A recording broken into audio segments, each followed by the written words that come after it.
olona ny tsena Anosy nanao ampamoaka androany ny délégué ny tsena. Kajikajy politika ny any morana ny fifidianana ben'ny tanàna hoy ny avy eo anivon'ny KMF Knoe.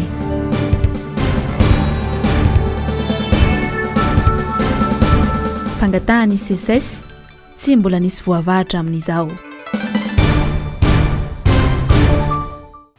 Ankasitrahana ny fanjoina ao an-trany ny fahitalavitra MBS tomboky lahy sy tomboky vavy tonga soa ato amin'ny fotoana ny vaovao amin'izao matonaly izao talata 7 ny volana Jolay taona 2024. Manasanao ampanajana anaraka ny vaovaontsika hatramin'ny farany. Vaovao izay mandalo ary malaza eto ataptanana Antananarivo amin'izao ny olana izay misy amin'ny fanamboarana ilay fotodrafitrasa eny amin'ny bazary ny Nosy Be iny. Tamin'ny tiny any ity dia nagnano ampamoaka ny fikambanan'ireo délégué ny tsena ao Nosy Be manoloana ny fisiana olona izay manakorotana ny fanamboarana n'izany fotodrafitrasa izany. Tetsy ankilany dia nahaton'ny préfecture ny police tamin'ny mantsana teo ihany koa ny fanamboarana ilay fotodrafitrasa noho ny fisian'ny olana. Edena Elia tahiriny ana ranarynirina. Fikambanana iray tsy nahazo ny tolobidy anamboarana ny fotodrafitrasa etsy amin'ny tsena Nosy Be sy ny filohan'ny FSAT na ny fikambanany mpiambina ny tsena anatiny ao Nosy Be no tena fototry ny olana manakana ny fanamboarana io fotodrafitrasa io hoy ny fikambanan'ireo délégué ny tsena Nosy Be androany. Efa nisy ny fifanarahana tany am-piandohana izay nandraisan'ny FSAT Volabe saingy ny vadi-pitokisana izy ireo. Efa nisy fangatahandrareo reo mpitarika ny FSAT mpitarika ny korotan'ireo nanatona tao amin'ny représentant miely izy hoe zahay ary anaiky an'io fa mbo omeo aloha zahay zavatra ho hanampianay ny karamandreo boakely eo aminay tonony aminareo tompoko fa tamin'ny 7 juillet 2019 dia nomena 8 millions d'ariary rija président-ny FSAT zay nitarika ny korotan'io i fidy zay nitarika an'io numéro 1 chèque azonareo menareo numéro chèque nomena 4 millions d'ariary. Ny piasany reo boakely eo amin'ny FSAT zany a nomena 30 millions d'ariary. Zavatra mahagaga anay tompoko ananany proof reo fa tsy fanendrikendrehana chèque ara-dalàna menandrareo ka ny maninona ianao raha ohatra ka tsy miekenao io fanaovana fotodrafitrasa io maninona raha tsy nakandreo fitaranao le tompo nandraikitra an'le association hoe meo an'izao zay fa ekenay io de efa aveo tsy efa aveo na de mivady. Efa nazona alalana tamin'ny komina Antananarivo renivohitra ny fanorenana akasaina atao eto amin'ity toerana ity ho hatrany ny fanambarana androany. Dia io namoaka ny permis de construction ny CUA ho an'ny mienina mazava be tsary laviny io. Zay zao de manana proof fa zareo de nandrava lay fotodrafitrasa efa mitsangana le any miendrany ity io efa mipetraka reo briky reo de mipotipotehandrareo zao zava-misy proof io manaraka zany dia le piasa zao voatery natahotra nangovotra nahoana satria tongava andrareo tao de zao raha mbola manohany eo lesany de dorana vely le Nosy Be aiza re tompoko iza ny tena mpanakorotany iza ny tena sanatry ka hoe mandrahoany ananany proof koa zany hoavitsy hoe zany zavatra any satria nisy tompona ndraiky mpanjakana nanatika atao hoe zay mitsangana vavolombelona misy any nitenena andrareo zany hoe dorana vely etonareo raha manohy an'io iza moa izy zay ny tsara tenenay aminareo iza le olona mitarika iny. Tsara ny mampatsiahy fa mpivarotra tsy ara-dalàna ary fanaovan'ny olona maloto ity ampahana parkinina ity teo aloha ary izao kasaina ananganana tsena vaovao miisa 30 izao.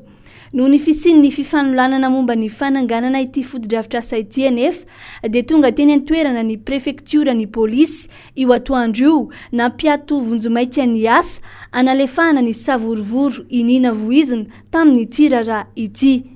Manoloana ny kajikajy politika mahakasika ny mety anemorana ny fanatanterahana ny fifidianana ben'ny tanàna ho amin'ny taona 2024 iny dia naneho ny heviny ny avy eo anivon'ny KMF Knoe izay anisany mpisehatra eo amin'ny fanaraha-maso ny fizotra ny fifidianana eto Madagasikara.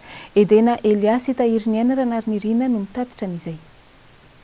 Tokony afainganana amin'ity taona ity ny fifidianana kominaly hoy ny KMF Knoe androany. Efa misy fahatarana goavana izay tsy mifanaraka amin'ny lalana intsony ny daty voatondro ny seni anatanterana izany ka tsy tokony emitra intsony ny fifidianana. Tokony nivoaka omaly 7 Jolay ny didim-panjakana manaiky any mpifidy. Le décret de convocation des collèges électoraux zany hiatrehana an'io fifidianana communal io dia tsy nivoaka le izy dikan'izany zany tsy nety tamin'ny gouvernement tolo-kevitra nameny seni. Izay zany ny dikany. Eto zany tsy mbola misy miresaka mihitsy hoe aemitra sa tsy aemitra satria na ny daty ara tsy mbola fantatra kinona moa no miemitra eo. Fa ho anay zany dia tara ary tena tara be ny fitondrana ao anatin'ny fikarakarana an'io raha io raha ohatra ka mahay manao kajy an'ilay efa taona fotsiny. Oviana ny daty tokony hanaovana azy tsy anjaran'ny KMF Knoe iny manapaka an'izany fa anjaran'ny gouvernement no manapaka an'izany amin'ny alalan'ny décret izay avokany. Fa ho an'ny KMF Knoe dia tsotra tokony ary tsy maintsy atao amin'ity taona ity ny fifidianana ben'ny tanàna sy ny mpanolotsaina eny anivon'ny commune raha te hitazona ny atao hoe tany-tandalana sy anajan'ny fenitra demokratika isika satria ny filohan'ny repoblika amin'izao fotoana izao dia nanambara fa ny tenany dia demokraty. Mandeha ny resaka amin'izao ary misy ny kajikajy politika ametrahana délégationna manokana hitantana ny commune izay mety ho antony fanemorana ny fifidianana. Fahavalo ny demokrasia izany hoy ny KMF Knoe raha naneho hevitra. Antidémocratique zany. Ny fametrahana délégationna manokana ny fanitarana ny fepitoampiasan'ny olom-boafidy dia tsy manaraka ny fenitra demokratika. Dia rehefa tsy voaja ny fenitra demokratika dia antidémocratique ny fiteny azy mba tsy lazana hoe sarotra ny tenenao hoe demokraty zany ny mpitondra. Matona atao hoe olom-boafidy no mipetraka eo amin'ny toerana io zay maha olom-boafidy azy zay no mahatonga an'ilay rafitra anankiray hipetrahana olom-boafidy ho antsoina hoe vondrom-bahoaka paritra hitsinjara-pahifanana collectivité territoriale décentralisée. Rehefa olom-boatendro no apetraka ao eo amin'ny toerana io dia tsisy maha collectivité azy intsony lay ratsa-pitondrana zany. Rehefa tsisy mahavondrom-bahoaka paritra azy intsony lay ratsa-pitondrana dia inona ny zavatra vokatra izay lasa misy endrika ataontsika hoe fandikan-dalàna mihoapapana satria misy karazana fanangonan-ketra atao any amin'ireny vondrom-bahoaka paritra ireny. Misy karazana tetikasa mpampandrosoana maro atao anatin'ireny vondrom-bahoaka paritra ireny ka raha tsy olom-boafidy olona tsy nametrahan'ny vahoaka ny fitokisany no apetraka ao eo ohatrany hoe mametraka olona androby ianao zany tsy rariny ary tsy tsara ny ametrahantsika délégationna manokana, tsy rariny ary tsy tsara ny anitarantsika ny fepitoam-piasana. Efa tara be isika izao tokony andeha aingana arak'izay azo atao satria mila afainganam-pandeha aingana isika ahafahantsika mampandroso an'i Madagasikara. Tsy tokony hokitiana intsony ihany koa ny lisam-pifidianana raha tsy misy ny didim-pitondrana avoaka ny gouvernemanta mamaritra izany hoy hatrany ny KMF Knoe. Ny seny dia tsy mahazo mikitika an'io satria misy vanim-potoana zany azahoana izay voalazan'ny didy aman-dalàna hikitika an'io liste électorale dia ny voalohan'ny volana Desambra amin'ity taona ity miafara amin'ny famaranana tanteraka ny lisam-pifidianana any amin'ny taona manaraka ny 15 mai.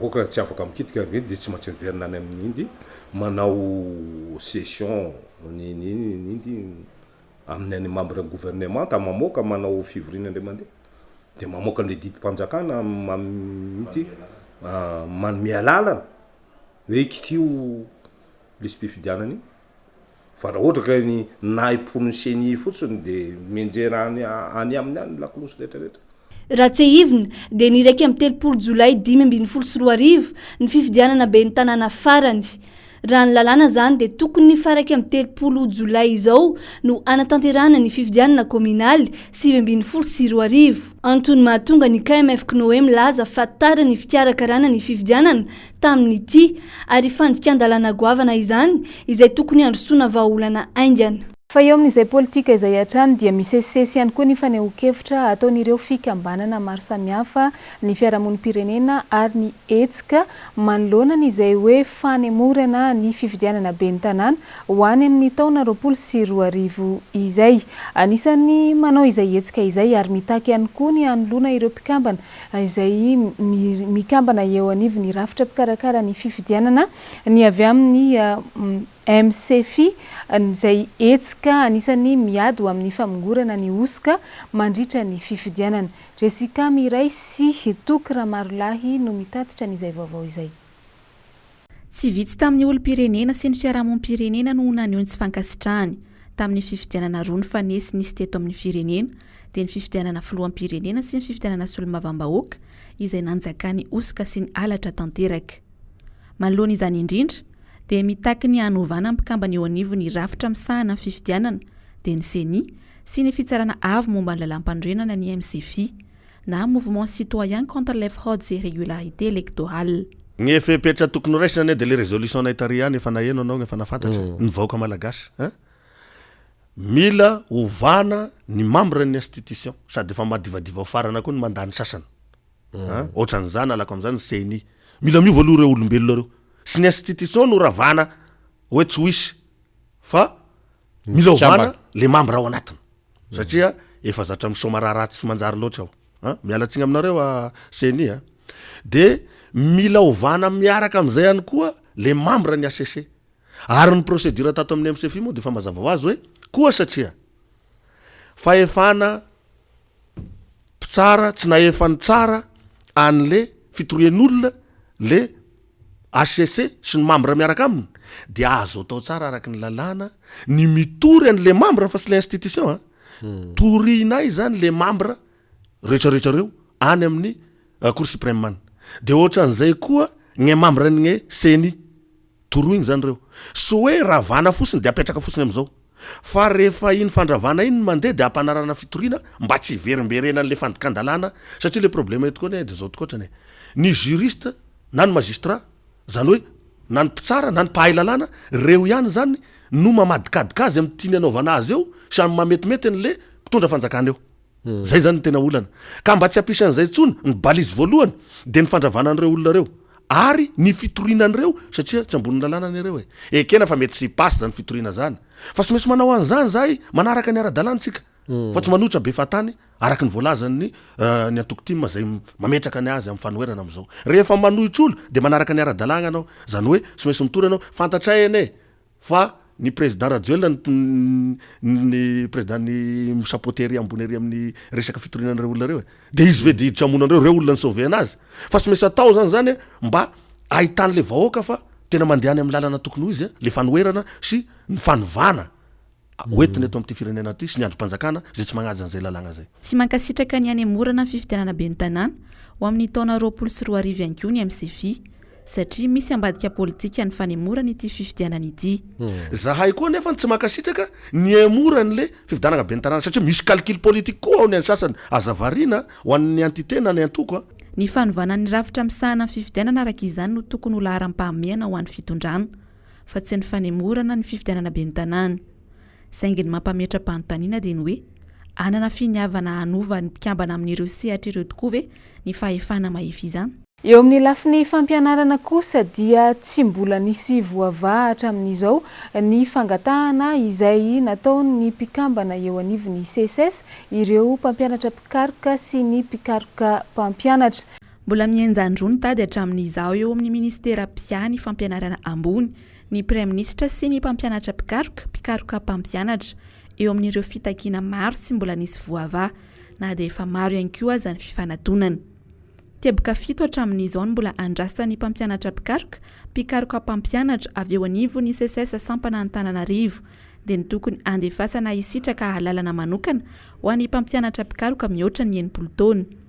Ny reclassement an'ireo mpiasa-panjakana, ny fampatsiahivana amin'ny fampiarana ny didim-panjakana toy ny droit décret, fa indrindra ny fandoavana ny tambikarama momba ny fandalinam-pikarohana na indemnité de recherche et d'investigation ho an'ireo mpikaroka efa nisotro ronono ny taona 2012 sy 2012 ary ihany koa ny fampiarana ny rafitra LMD.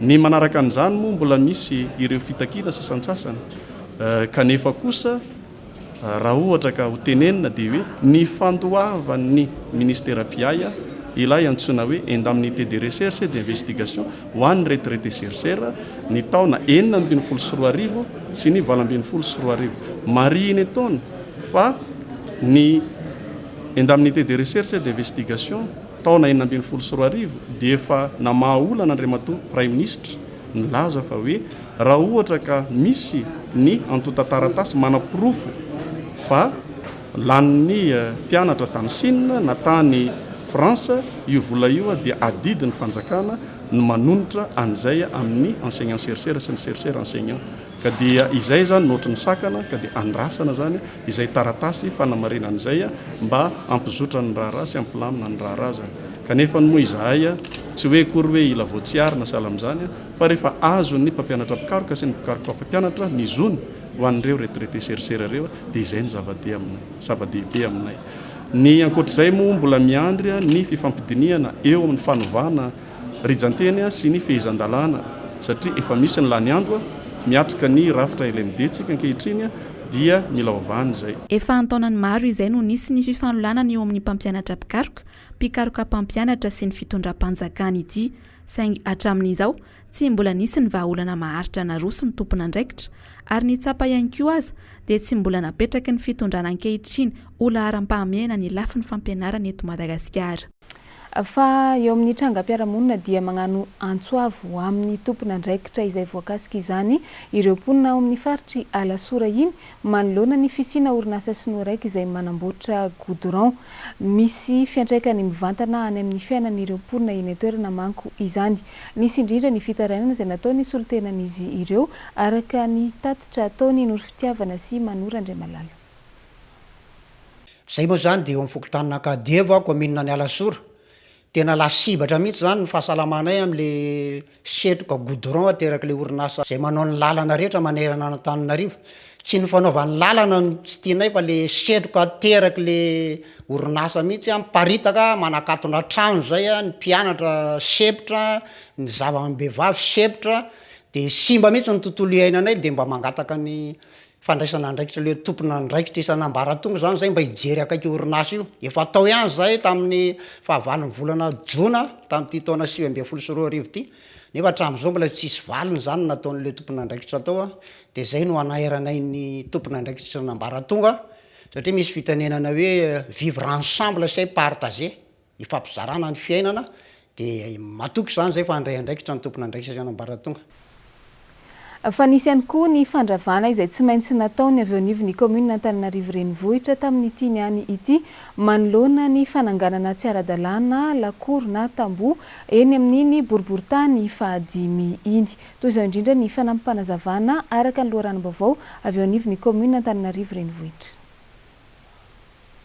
Voaterina rodana ny talata 3 Jolay 2012 ilay tamboho tsy ara-dalàna na orin'olon-tsotra teny amin'ny Analamahitsy Cité araka ny didim-pitondrana munisipaly laharana 570 tsipika CUA barakab 2012. Tsy hivina fa efatra amin'ny volana meta amin'ity taona ity no nanao fidinana ifotony ny tompon'andraikitra avy amin'ny fanaraha-maso ao anivon'ny voaria eto amin'ny commune Antananarivo renivohitra. Efa nisy ny fifampiresahana tamin'ilay olona namefy, efa nisy ihany koa ny fampitandremana laharana 430 bara CA avy amin'ny commune satria ny orina teo ambonina lakan-drano lehibe ambanin'ny tany na antsoina hoe bus souterraine io tamboho io. Tsy vitan'izay fa mbola nanampina ny lalan'ny fokon'olona teny atoerana ihany koa izany. Simba mihitsy aza moa ilay lakan-drano. Ny verina nidina ifotony indraina avy amin'ny commune Antananarivo renivohitra ny 12 Jolay lasa teo. niaraka tamin'ny vaditany ka nitondra ny didim-pitondrana munisipaly izay nandidy ny tompon'ny tamboa merina amin'ny laoniny ny rano simbainy sy anajanona ny asa fanrenany. Saingy tsy naharahany ireto farany izany. Voatery ny roso tamin'ny fandravana ilay tamboa araka izany ny tompona andraikitra avy amin'ny commune Antananarivo renivohitra. Misy ny dingana tsy maintsy arahana rehefa hanao fanrenana ny olona iray. Tsy maintsy mandalo amin'ny fokotany ny fangatahana lalana ary entina eny amin'ny commune avy eo. Tsy maintsy ajaina ny lalàna sy ny fepetra mifehizany fanrenana izany ho an'ny olom-pirenena rehetra mba tsy hisian'ny olana tahaka ity niseho teny Analamahitsy ity. Eo amin'ny sehatry ny tontolo iainana dia efa niteraka resabe teo amin'ny mpanara-baovao ny momba ny fandripahana ala izay misy ao anatin'ny faritra Laharovana ao Ankarafantsika ny Mahajanga. 7 ireo voasambotra rehefa notazomina mponja vonjimaika any Mahajanga noho izay fandripahana ala ao anatin'ny faritra Voaharo izay. Noro Fitiavana sy Manora Andriamalala.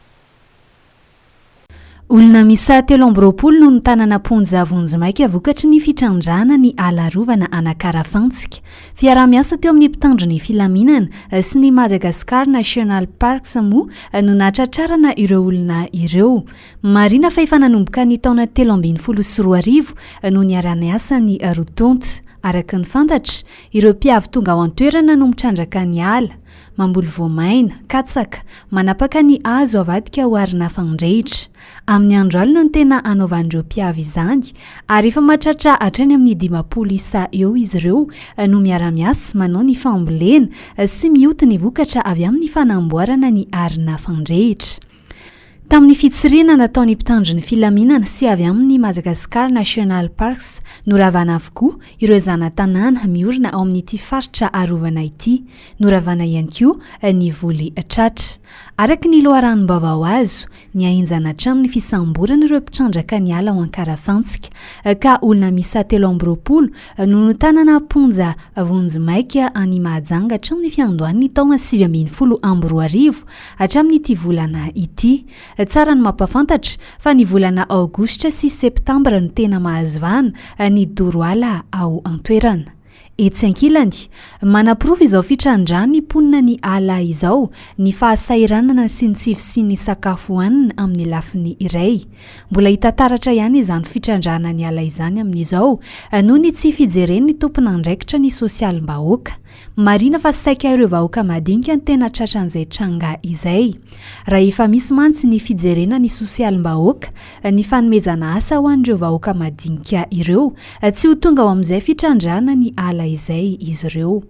Raha ny tarehimarika hita, misa 7 ny mpiasa eo anivon'ny Madagascar National Parks, misana velaran-tany 7,7 sy 3 hektara, ka ny mpiasa iray mitantana 5,000 hektara, raha toa ka 500 hektara ny fenitra.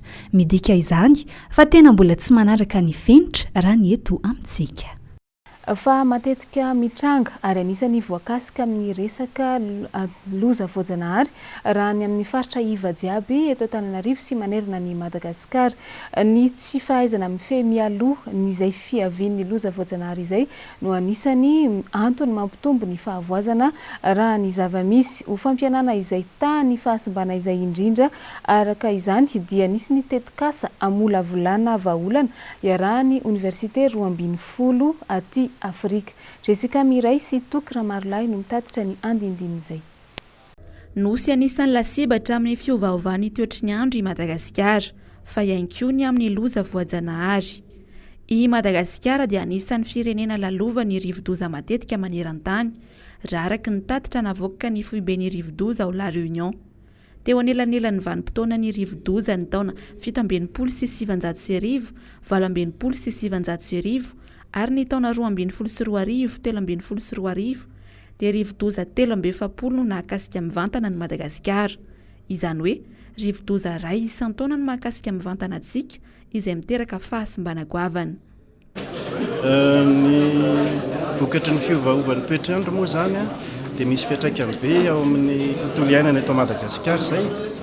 Dia vokatry zany maro ny fikorotanan-javatra hita taratra zany, na amin'ny sehatry ny fambolena zany na amin'ny sehatry ny fiompiana koa ahitana taratra an'izay, satria vokatry ilay fiovavan'ny toetrandro zay dia na ny rano ara indraindray mety tsy ampy na be loatra ihany koa l izy a dia miteraka fahavoazana maro samihafa zany ho amin'ny firenena. Ny tsy fampeny fiomanana amin'ny fiatrehana ny loza voajanahary ihany koa dia antony iray mampitombo ny fahasimbana. Izay indrindra no antony namola volana ny tetikasa PERIPERI-U iarahany Université 12 aty Afrika. Anisan'izany Université an'Antananarivo ampivoarana ny lafin'ny siansa sy ny teknôlôjia mba hampiroboroboana fiomanana amin'ny fiatrehana ny loza voajanahary.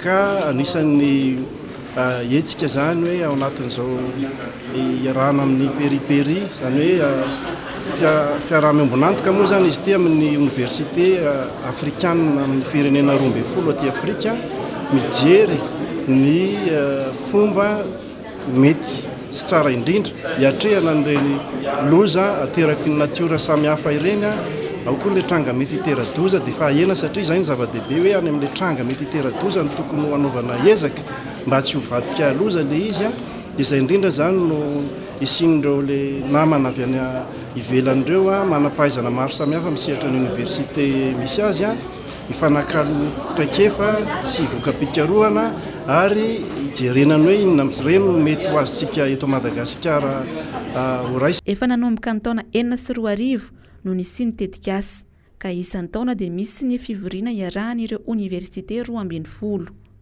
Madagasikara no nampianatra amin'ny fivoriana tamin'ity taona ity izay maharitra 2 andro. Hodiniana mandritra ireo 2 andro ireo ny fiatrehana ny karazana loza voajanahary, ny tondra-drano, ny rivo-doza, ny haintany, ny tsy fampitsakafo ary ny valana aretina. Iny ihany koa tompo kilasy tompo vavy no nandesintsika namarana ny vaovao tamin'ny tianyany ity mankasitraka anao nanaraka izany hatramin'ny farany. Mametraka ny veloma mandrapitafa ao aminao ny tenako amin'ny manaraka koa. Samy tsara tompo kilasy tompo vavy.